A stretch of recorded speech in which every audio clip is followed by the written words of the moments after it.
such as the RAF's long-retired Nimrod MR2s and the like, has found new purpose performing overland ISR, intelligence, surveillance and reconnaissance, in current operational theatres.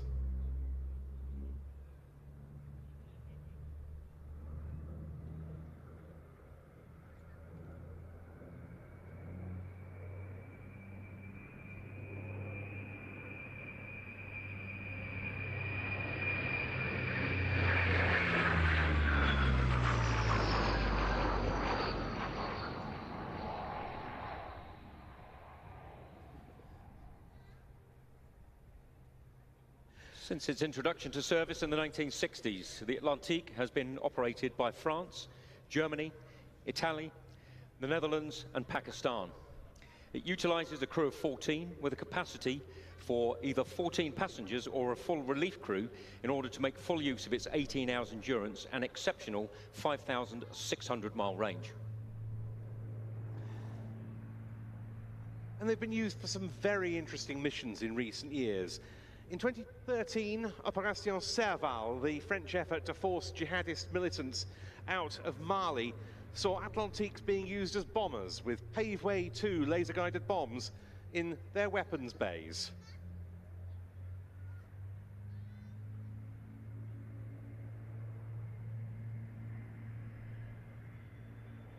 Here, showing you a typical search and rescue support configuration.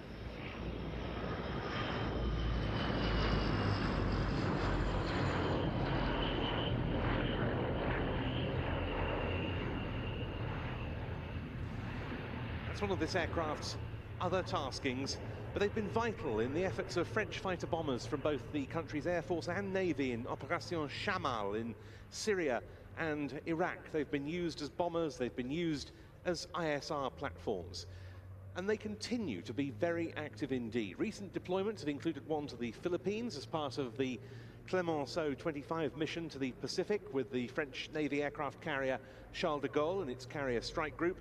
They've been out to Djibouti to perform sorties over the Red Sea, to the Persian Gulf, flying from Romania and Bulgaria. They've been performing Black Sea operations, flying over the Mediterranean from Greece, and missions over Cyprus, the Baltic, the North Sea, and the Atlantic. These aircraft are undergoing upgrades and life extension programs. They should be in service for many years to come. And the aircraft we've just seen is one of the last few Standard 5 ATL-2s still flying. Most of them have been updated to Standard 6 with a new multifunction radar, tactical computers, an upgraded acoustic suite, and other changes.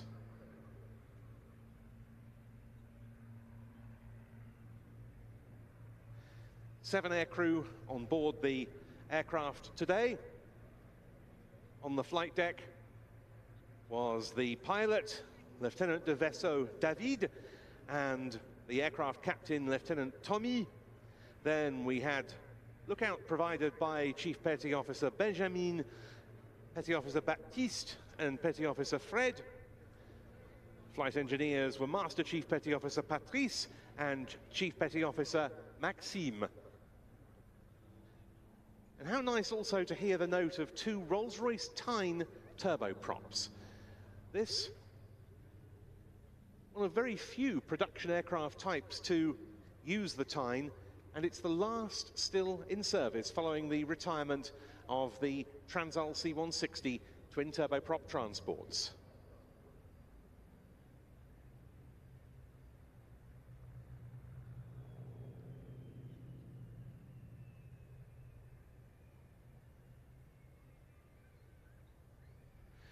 Into land, another aircraft then that's been part of our Eyes in the Skies operational theme at RIAT 25. A wonderful contribution from the French Navy with the very charismatic Dassault Atlantique ATL-2.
We're shortly to see the Battle of Britain Memorial Flight Lancaster get airborne to meet its accompanying fighters. But as we do, I thought it would be a good moment to look back to one of the aircraft we saw earlier in the programme, the Poseidon MRA-1, the RAF's multi-role maritime surveillance and strike platform, of which we've got one in the static display, and our reporter Elisa went to go and take a look at it.